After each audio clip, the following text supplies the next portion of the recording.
أعوذ بالله من الشيطان الرجيم. بسم الله الرحمن الرحيم. ياسين والقرآن الحكيم إنك لمن المرسلين على صراط مستقيم تنزيل العزيز الرحيم لتنذر قوما ما أنذر آباؤهم فهم غافلون لقد حق القول على أكثرهم فهم لا يؤمنون إنا جعلنا في أعناقهم مغلالا فهي إلى الأذقان فهم مقمحون وجعلنا من بين أيديهم سدا ومن خلفهم سدا فأغشيناهم فهم لا يبصرون وسواء عليهم أأنذرتهم أم لم تنذرهم لا يؤمنون إنما تنذر من اتبع الذكر وخشي الرحمن بالغيب فبشره بمغفرة وأجر كريم إنا نحن نحيي الموتى ونكتب ما قدموا وآثارهم وكل شيء أحصيناه في إمام مبين واضرب لهم مثلا أصحاب القرية إذ جاءها المرسلون إذ أرسلنا إليهم اثنين فكذبوهما فعززنا بثالث فقالوا إنا إليكم مرسلون قالوا ما أنتم إلا بشر مثلنا وما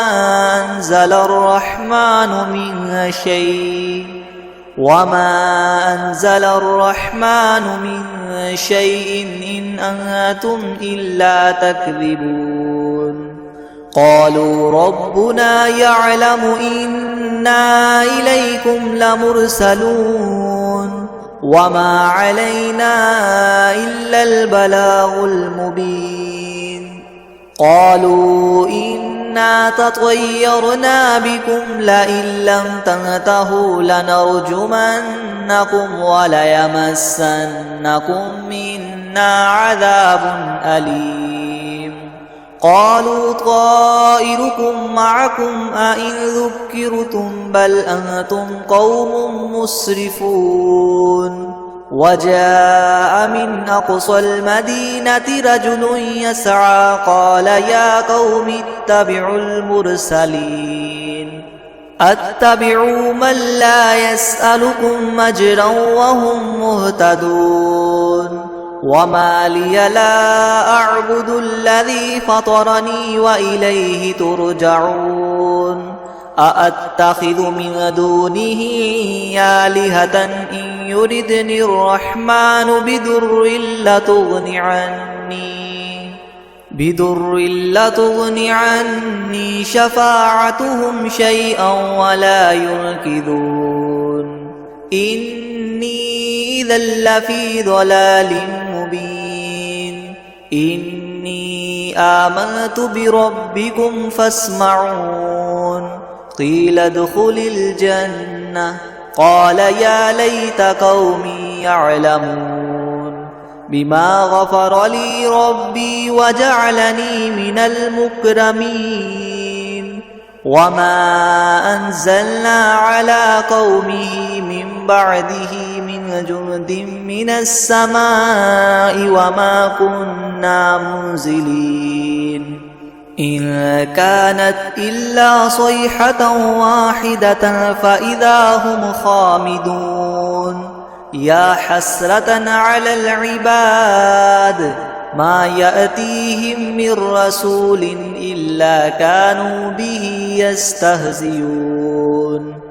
ألم يروا كم أهلكنا قبلهم من القرون أنهم إليهم لا يرجعون وإن كل لما جميع لدينا محضرون وآية لهم الأرض الميتة أحييناها وأخرجنا منها حبا فمنه يأكلون وجعلنا فيها جنات من نخيل وأعناب وفجرنا فيها من العيون ليأكلوا من ثمره وما عملته أيديهم أفلا يشكرون سبحان الذي خلق الأزواج كلها مما تنبت الأرض ومن أنفسهم ومما لا يعلمون وآية لهم الليل نسلخ منه النهار فإذا هم مظلمون والشمس تجري لمستقر لها ذلك تقدير العزيز العليم والقمر قدرناه منازل حتى عاد كالعرجون القديم لا الشمس ينبغي لها أن تدرك القمر ولا الليل سابق النهار وكل في فلك يسبحون وآية لهم أنا حملنا ذريتهم في الفلك المشحون وخلقنا لهم من مثله ما يركبون وإن نشأ نغرقهم فلا صريخ لهم ولا هم ينقذون إلا رحمة منا ومتاعا إلى حين وإذا قيل لهم اتقوا ما بين أيديكم وما خلفكم لعلكم ترحمون وما تأتيهم من آية من آيات ربهم إلا كانوا عنها معرضين وإذا قيل لهم انفقوا مما رزقكم الله قال الذين كفروا للذين آمنوا ونطعم من لو يشاء الله وطعمه إن أنتم إلا في ضلال مبين ويقولون متى هذا الوعد إن كنتم صادقين ما ينظرون إلا صيحة واحدة تأخذهم وهم يخصمون فلا يستطيعون توصية ولا إلى أهلهم يرجعون ونفخ في الصور فإذا هم من الأجداث إلى ربهم ينسلون قالوا يا ويلنا من بعثنا من مرقدنا هذا ما وعد الرحمن وصدق المرسلون إن كانت إلا صيحة واحدة فإذا هم جميع لدينا محضرون فاليوم لا تظلم نفس شيئا ولا تجزون إلا ما كنتم تعملون إن أصحاب الجنة اليوم في شغل فاكهون هم وأزواجهم في ظلال على الأرائك متكئون لهم فيها فاكهة ولهم ما يدعون سلام قولا من رب رحيم وامتازوا اليوم أيها المجرمون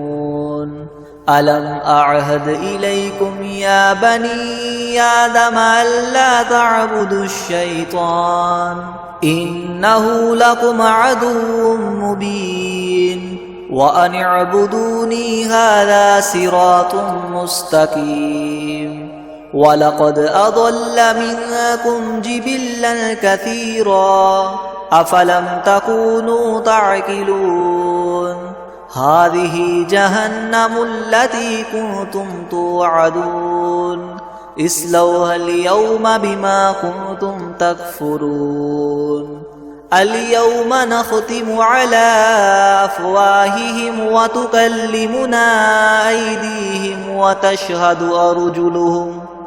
أيديهم وتشهد أرجلهم بما كانوا يكسبون ولو نشاء لطمسنا على أعينهم فاستبقوا الصراط فأنى يبصرون ولو نشاء لمسخناهم على مكانتهم فما استطاعوا مضيا ولا يرجعون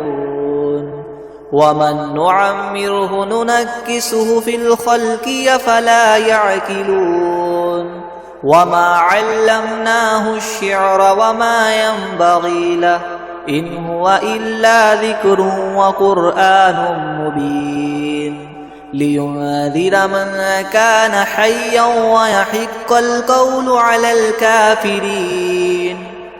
أولم يروا أنا خلقنا لهم مما عملت أيدينا أنعاما فهم لها مالكون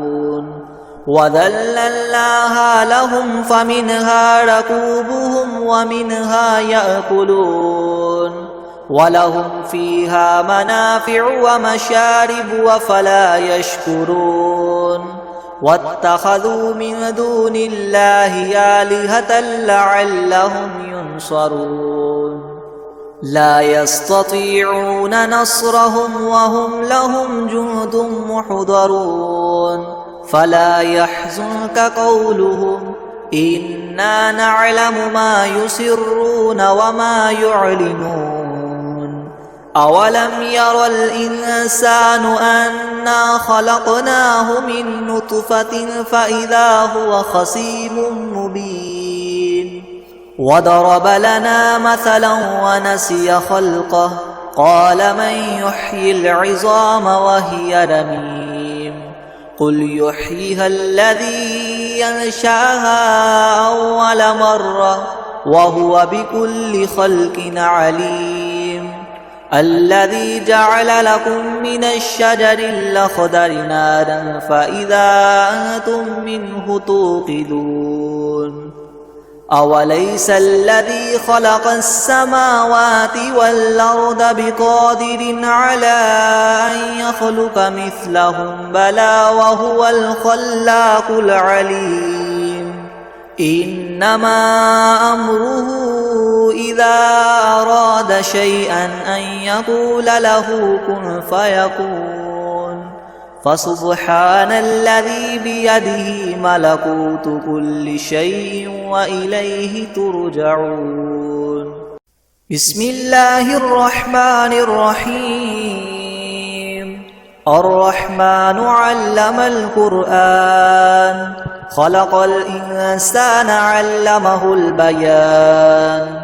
الشمس والقمر بحسبان والنجم والشجر يسجدان والسماء رفعها ووضع الميزان ألا تطغوا في الميزان وأقيموا الوزن بالقسط ولا تخسروا الميزان والأرض وضعها للأنام فيها فاكهة والنخل ذات الأكمام والحب ذو العصف والريحان فبأي آلاء ربكما تكذبان خلق الإنسان من صلصال كالفخار وخلق الجان من مارج من نار فبأي آلاء ربكما تكذبان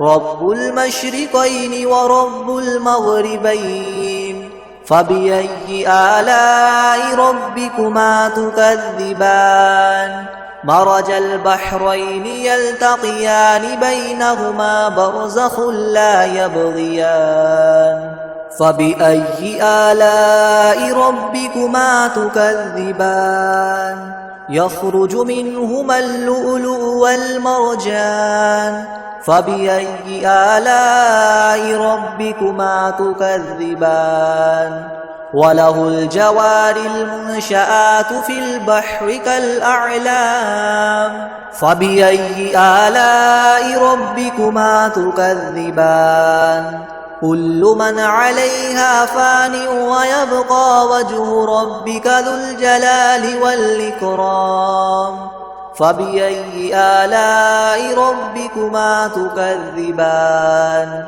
يسأله من في السماوات والأرض كل يوم هو في شأن فبأي آلاء ربكما تكذبان سنفرغ لكم أيها الثقلان فبأي آلاء ربكما تكذبان يا معشر الجن والإنس إن استطعتم أن تنفذوا من أقطار السماوات والأرض فانفذوا لا تنفذون إلا بسلطان فبأي آلاء ربكما تكذبان يرسل عليكما شواظ من نار ونحاس فلا تنتصران فبأي آلاء ربكما تكذبان فإذا انشقت السماء فكانت وردة كالدهان فبأي آلاء ربكما تكذبان فيومئذ لا يسأل عن ذنبه إنس ولا جان فبأي آلاء ربكما تكذبان يعرف المجرمون بسيماهم فيؤخذ بالنواصي والأقدام فبأي آلاء ربكما تكذبان هذه جهنم التي يكذب بها المجرمون يطوفون بينها وبين حميم آن فبأي آلاء ربكما تكذبان ولمن خاف مقام ربه جنتان فبأي آلاء ربكما تكذبان ذواتا أفنان فبأي آلاء ربكما تكذبان فيهما عينان تجريان فبأي آلاء ربكما تكذبان فيهما من كل فاكهة زوجان فبأي آلاء ربكما تكذبان متكئين على فرش بطائنها من استبرق وجنى الجنتين دان فبأي آلاء ربكما تكذبان فيهن قاصرات الطرف لم يطمثهن إنس قبلهم ولا جان فبأي آلاء ربكما تكذبان كأنهن الياقوت والمرجان فبأي آلاء ربكما تكذبان هل جزاء الإحسان إلا الإحسان فبأي آلاء ربكما تكذبان ومن دونهما جنتان فبأي آلاء ربكما تكذبان مدهامتان فبأي آلاء ربكما تكذبان فيهما عينان نضاختان فبأي آلاء ربكما تكذبان فيهما فاكهة ونخل ورمان فبأي آلاء ربكما تكذبان فيهن خيرات حسان فبأي آلاء ربكما تكذبان حور مقصورات في الخيام فبأي آلاء ربكما تكذبان لم يطمثهن إنس قبلهم ولا جان فبأي آلاء ربكما تكذبان متكئين على رفرف خضر وعبقري حسان فبأي آلاء ربكما تكذبان تبارك اسم ربك ذي الجلال والإكرام بسم الله الرحمن الرحيم ياسين والقرآن الحكيم إنك لمن المرسلين على صراط مستقيم تنزيل العزيز الرحيم لتنذر قوما ما أنذر آباؤهم فهم غافلون لقد حق القول على أكثرهم فهم لا يؤمنون إنا جعلنا في أعناقهم مغلالا فهي إلى الأذقان فهم مقمحون وجعلنا من بين أيديهم سدا ومن خلفهم سدا فأغشيناهم فهم لا يبصرون وسواء عليهم أأنذرتهم أم لم تنذرهم لا يؤمنون إنما تنذر من اتبع الذكر وخشي الرحمن بالغيب فبشره بمغفرة وأجر كريم إنا نحن نحيي الموتى ونكتب ما قدموا وآثارهم وكل شيء أحصيناه في إمام مبين واضرب لهم مثلا أصحاب القرية إذ جاءها المرسلون إذ أرسلنا إليهم اثنين فكذبوهما فعززنا بثالث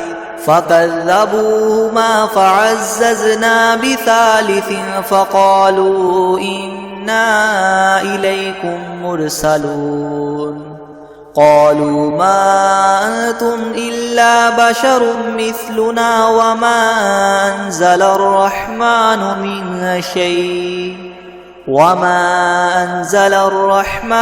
من شيء إن أنتم إلا تكذبون قالوا ربنا يعلم إنا إليكم لمرسلون وما علينا إلا البلاغ المبين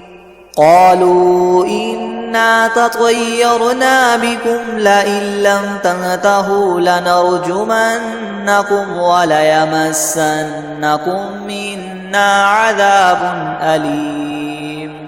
قالوا طائركم معكم أئن ذكرتم بل أنتم قوم مسرفون وجاء من أقصى المدينة رجل يسعى قال يا قوم اتبعوا المرسلين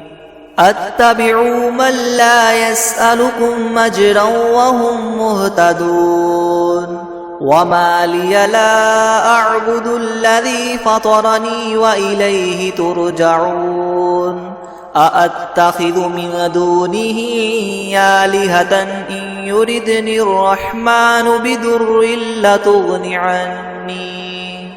بدر لتغن عني شفاعتهم شيئا ولا ينقذون إني إذا لفي ضلال مبين إني آمنت بربكم فاسمعون قيل ادخل الجنة قال يا ليت قومي يعلمون بما غفر لي ربي وجعلني من المكرمين وما أنزلنا على قومه من بعده من جند من السماء وما كنا منزلين إن كانت إلا صيحة واحدة فإذا هم خامدون يا حسرة على العباد ما يأتيهم من رسول إلا كانوا به يستهزئون ألم يروا كم أهلكنا قبلهم من القرون أنهم إليهم لا يرجعون وإن كل لما جميع لدينا محضرون وآية لهم الأرض الميتة أحييناها وأخرجنا منها حبا فمنه يأكلون وجعلنا فيها جنات من نخيل وأعناب وفجرنا فيها من العيون ليأكلوا من ثمره وما عملته أيديهم أفلا يشكرون سبحان الذي خلق الأزواج كلها مما تنبت الأرض ومن أنفسهم ومما لا يعلمون وآية لهم الليل نسلخ منه النهار فإذا هم مظلمون والشمس تجري لمستقر لها ذلك تقدير العزيز العليم والقمر قدرناه منازل حتى عاد كالعرجون القديم لا الشمس ينبغي لها أن تدرك القمر ولا الليل سابق النهار وكل في فلك يسبحون وآية لهم أنا حملنا ذريتهم في الفلك المشحون وخلقنا لهم من مثله ما يركبون وإن نشأ نغرقهم فلا صريخ لهم ولا هم ينقذون إلا رحمة منا ومتاعا إلى حين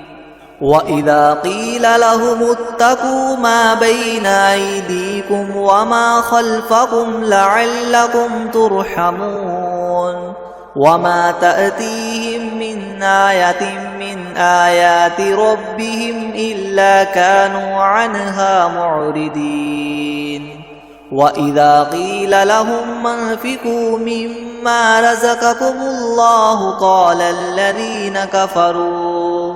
للذين آمنوا ونطعم من لو يشاء الله وطعمه إن أنتم إلا في ضلال مبين ويقولون متى هذا الوعد إن كنتم صادقين ما ينظرون إلا صيحة واحدة تأخذهم وهم يخصمون فلا يستطيعون توصية ولا إلى أهلهم يرجعون ونفخ في الصور فإذا هم من الأجداث إلى ربهم ينسلون قالوا يا ويلنا من بعثنا من مرقدنا هذا ما وعد الرحمن وصدق المرسلون إن كانت إلا صيحة واحدة فإذا هم جميع لدينا محضرون فاليوم لا تظلم نفس شيئا ولا تجزون إلا ما كنتم تعملون إن أصحاب الجنة اليوم في شغل فاكهون هم وأزواجهم في ظلال على الأرائك متكئون لهم فيها فاكهة ولهم ما يدعون سلام قولا من رب رحيم وامتازوا اليوم أيها المجرمون ألم أعهد إليكم يا بني آدم ألا تعبدوا الشيطان إنه لكم عدو مبين وأن اعبدوني هذا صراط مستقيم ولقد أضل منكم جبلا كثيرا أفلم تكونوا تعقلون هذه جهنم التي كنتم توعدون اصلوها اليوم بما كنتم تكفرون اليوم نختم على أفواههم وتكلمنا أيديهم وتشهد أرجلهم بما كانوا يكسبون ولو نشاء لطمسنا على أعينهم فاستبقوا الصراط فأنى يبصرون ولو نشاء لمسخناهم على مكانتهم فما استطاعوا مضيا ولا يرجعون ومن نعمره ننكسه في الخلق أفلا يعقلون وما علمناه الشعر وما ينبغي له إن هو إلا ذكر وقرآن مبين لينذر من كان حيا ويحق القول على الكافرين أولم يروا أنا خلقنا لهم مما عملت أيدينا أنعاما فهم لها مالكون وذللناها لهم فمنها ركوبهم ومنها يأكلون ولهم فيها منافع ومشارب وفلا يشكرون واتخذوا من دون الله آلهة لعلهم ينصرون لا يستطيعون نصرهم وهم لهم جند محضرون فلا يحزنك قولهم إنا نعلم ما يسرون وما يعلنون أولم ير الإنسان أنا خلقناه من نطفة فإذا هو خصيم مبين وضرب لنا مثلا ونسي خلقه قال من يحيي العظام وهي رميم قل يحييها الذي ينشأها أول مرة وهو بكل خلق عليم الذي جعل لكم من الشجر الأخضر نارا فإذا أنتم منه توقدون أوليس الذي خلق السماوات والأرض بقادر على أن يخلق مثلهم بلى وهو الخلاق العليم إنما أمره إذا أراد شيئا أن يقول له كن فيكون فسبحان الذي بيده ملكوت كل شيء وإليه ترجعون بسم الله الرحمن الرحيم الرحمن علم القرآن خلق الإنسان علمه البيان الشمس والقمر بحسبان والنجم والشجر يسجدان والسماء رفعها ووضع الميزان ألا تطغوا في الميزان وأقيموا الوزن بالقسط ولا تخسروا الميزان والأرض وضعها للأنام فيها فاكهة والنخل ذات الأكمام والحب ذو العصف والريحان فبأي آلاء ربكما تكذبان خلق الإنسان من صلصال كالفخار وخلق الجان من مارج من نار فبأي آلاء ربكما تكذبان رب المشرقين ورب المغربين فبأي آلاء ربكما تكذبان مرج البحرين يلتقيان بينهما برزخ لا يبغيان فبأي آلاء ربكما تكذبان يخرج منهما اللؤلؤ والمرجان فبأي آلاء ربكما تكذبان وله الجوار المنشآت في البحر كالأعلام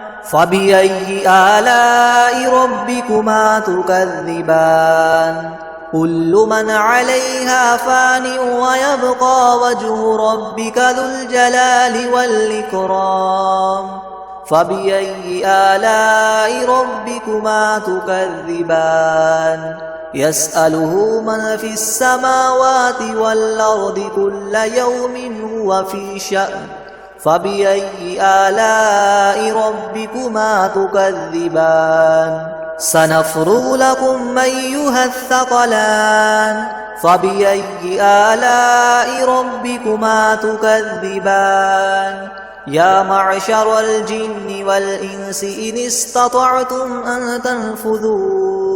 أن تنفذوا من أقطار السماوات والأرض فانفذوا لا تنفذون إلا بسلطان فبأي آلاء ربكما تكذبان يرسل عليكما شواظ من نار ونحاس فلا تنتصران فبأي آلاء ربكما تكذبان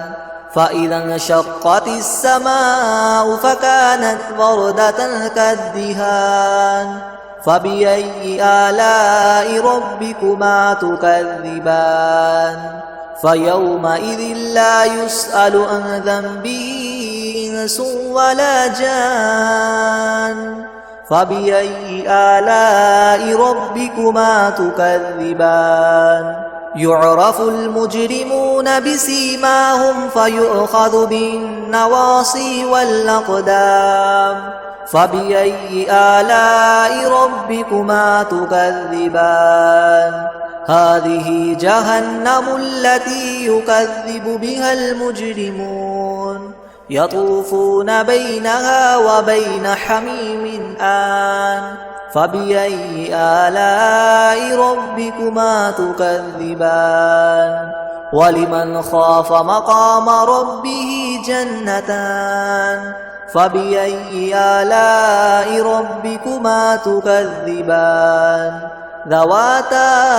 أفنان فبأي آلاء ربكما تكذبان فيهما عينان تجريان فبأي آلاء ربكما تكذبان فيهما من كل فاكهة زوجان فبأي آلاء ربكما تكذبان متكئين على فرش بطائنها من استبرق وجنى الجنتين دان فبأي آلاء ربكما تكذبان فيهن قاصرات الطرف لم يطمثهن إنس قبلهم ولا جان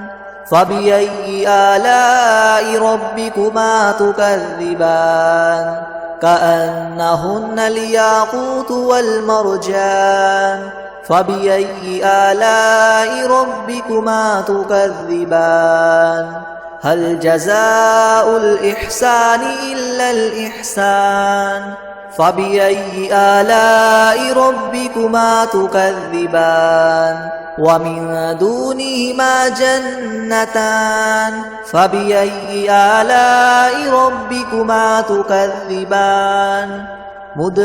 مدهامتان فبأي آلاء ربكما تكذبان فيهما عينان نضاختان فبأي آلاء ربكما تكذبان فيهما فاكهة ونخل ورمان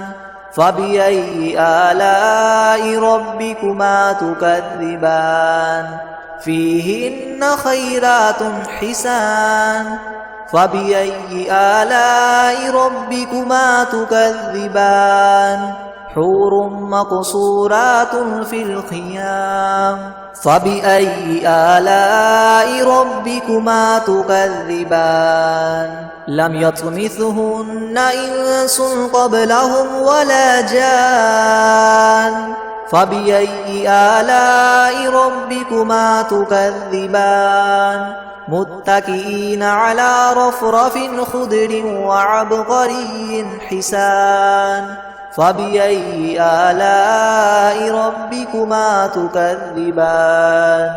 تبارك اسم ربك ذي الجلال والإكرام